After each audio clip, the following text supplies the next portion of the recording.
Welcome children. आज की worksheet number 17 धातु एवं अधातु। आज हम धातुओं के कुछ और रासायनिक गुणों का अध्ययन करेंगे।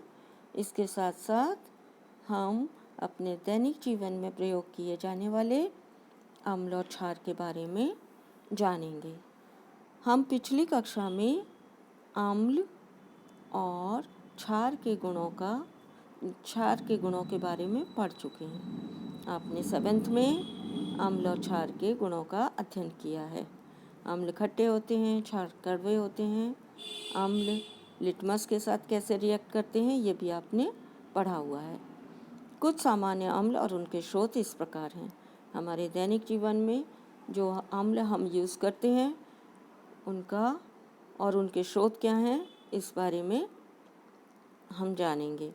लैक्टिक एसिड या लैक्टिक अम्ल दही में पाया जाता है। एसिटिक अम्ल सिरके में पाया जाता है। एस्कॉर्बिक अम्ल ये विटामिन सी भी कहलाता है, ये आंवला में पाया जाता है। आंवला जिसे हम चटनी बनाने के लिए यूज़ करते हैं। साइट्रिक अम्ल खट्टे फलों में पाया जाता है, जैसे नींबू, संतरा, नारंगी आदि। हाइड्रोक्लोरिक अम्ल और सल्फ्यूरिक अम्ल, ये दोनों अम्ल कहाँ पाए जाते हैं बच्चों? ये दोनों अम्ल प्रयोगशाला में उपयोग किए जाने वाले अम्ल हैं। प्रयोगशाला में हम इन अम्लों का उपयोग करते हैं, यूज़ करते हैं। कुछ सामान्य क्षारक इस प्रकार हैं। कौन कौन से क्षारक हम अपने घर में या हम उनको जानते हैं उनके यूज़ को? सोडियम हाइड्रोक्साइड एक क्षारक पदार्थ है जिसका उपयोग साबुन बनाने में किया जाता है। तो सोडियम हाइड्रोक्साइड का उपयोग कहाँ करते हैं हम? साबुन बनाने में करते हैं। कैल्शियम हाइड्रोक्साइड और मैग्नीशियम हाइड्रोक्साइड ये दो क्षारक पदार्थ हैं, इनका उपयोग एंटासिड के रूप में किया जाता है। एंटासिड वो टैबलेट है, वो गोली है जिसका उपयोग जब हमें एसिडिटी हो जाती है तो हम इस टैबलेट का उपयोग करते हैं।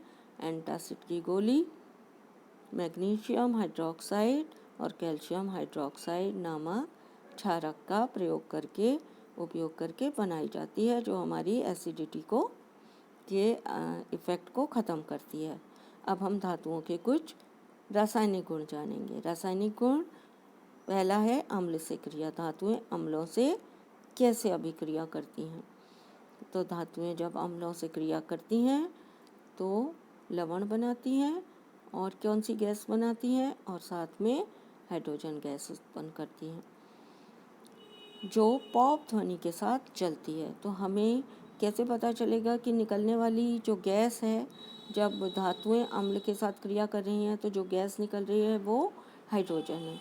तो हाइड्रोजन को जलाने पर हाइड्रोजन पॉप ध्वनि या बट की आवाज़ के साथ जलती है। सभी धातुओं की अभिक्रिया करने की दर भिन्न भिन्न होती है। धातुएं अलग अलग गति से क्रिया करती हैं। कुछ धातुएं अम्लों से बहुत तेज़ी से रिएक्शन करती हैं या क्रिया कर लेती हैं, परंतु कुछ धीमी गति से अम्लों से क्रिया करती हैं। तो इसीलिए अलग अलग धातुओं की अम्लों से क्रिया करने की गति या दर अलग अलग होती है। अम्ल धातु से क्रिया करके क्या बना देते हैं बच्चों? लवण और हाइड्रोजन गैस। इसलिए धातु के बर्तनों में अम्लीय पदार्थ नहीं रखे जाने चाहिए। क्यों नहीं रखे जाने चाहिए? क्योंकि अम्ल धातु से क्रिया करके लवण और हाइड्रोजन गैस बनाते हैं और कभी कभी ये लवण हमारी हेल्थ के लिए पॉइजनस होते हैं या हमारे लिए पॉइजनस होते हैं। इसलिए हमें धातु के बर्तनों में अम्लीय पदार्थ नहीं रखने चाहिए। इसके अलावा एल्युमिनियम के बर्तनों में नींबू का अचार क्यों नहीं रखना चाहिए? अब आप ये समझ गए होंगे, क्योंकि एल्युमिनियम एक धातु है। नींबू के अचार में अम्ल उपस्थित होता है। नींबू के अचार में उपस्थित अम्ल एल्युमिनियम से क्रिया करके लवण और हाइड्रोजन गैस बनाते हैं। ये लवण और हाइड्रोजन गैस एल्युमिनियम को संक्षारित कर देते हैं। इसके अलावा कुछ पॉइजनस या विषैले पदार्थ भी बनते हैं जो हमारी हेल्थ के लिए हानिकारक हैं। सेकंड है आपकी रासायनिक क्रिया क्षार से अभिक्रिया। तो धातुओं की क्षार से क्रिया होकर क्या बनता है बच्चों? धातुएं क्षार से अभिक्रिया करके लवण का निर्माण करती हैं और साथ में हाइड्रोजन गैस उत्पन्न करती हैं। जिस तरह अम्ल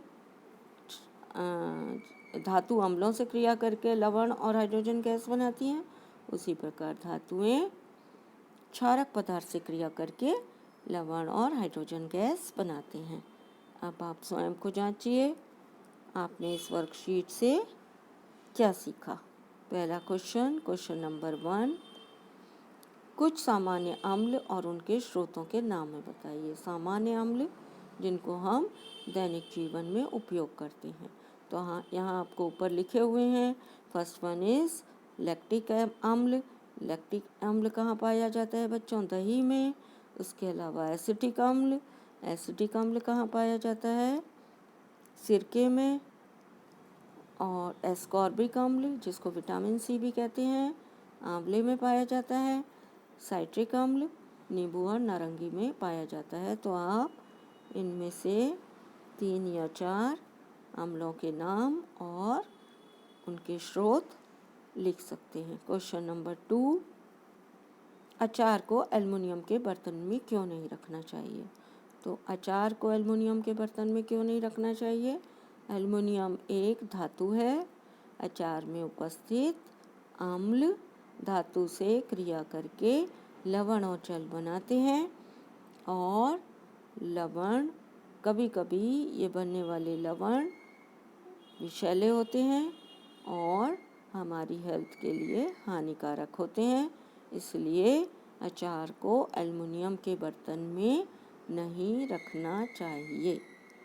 क्वेश्चन नंबर 3, क्या होता है जब धातुएं अम्ल के साथ अभिक्रिया करती हैं? जब धातुएं अम्ल के साथ अभिक्रिया करती हैं तो क्या बनाती हैं बच्चों? लवण और हाइड्रोजन गैस। धातुएं अम्ल के साथ क्रिया करके लवण और हाइड्रोजन गैस बनाती हैं। अचानक से, क्वेश्चन नंबर 4, अचानक से किसी गैस को जलाने पर पॉप ध्वनि कौन सी गैस की उपस्थिति दर्शाती है? अगर किसी गैस को जलाने पर पॉप ध्वनि उत्पन्न हो रही है, इसका अर्थ है वो गैस हाइड्रोजन गैस है। तो कौन सी गैस लिखेंगे इसका आंसर आप? गैस, निकलने वाली गैस अगर पॉप साउंड के साथ या पॉप ध्वनि के साथ जलती है तो ये गैस हाइड्रोजन गैस है। Thanks for watching.